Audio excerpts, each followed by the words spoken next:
ఉదయం నిద్ర లేవగానే చెప్పే ప్రార్థనా శ్లోకం 1.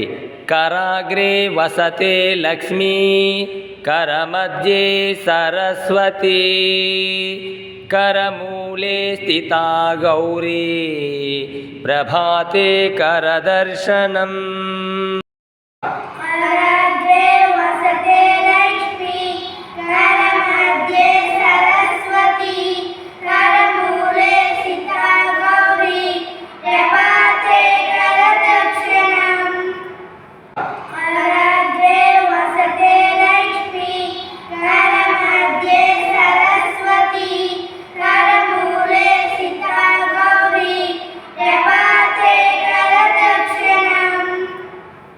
లక్ష్మి, సరస్వతి, పార్వతి మన చేతుల్లోనే ఉన్నారు.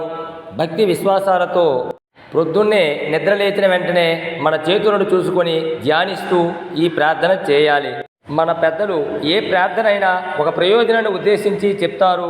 మన చేతిలో లక్ష్మి ఎలా ఉంది, సరస్వతి ఏ విధంగా ఉంది, పార్వతి ఎలా ఉంది వంటి విషయాలను తెలుసుకున్నట్టుకు అందమైన చేతులు కథ ఈ వీడియోలో ఉంది. ఆ కథను చదివి అర్థం చేసుకొని అందులో నీతిని గ్రహించి మీ జీవితానికి అన్వయించుకోగలరని కోరుకుంటూ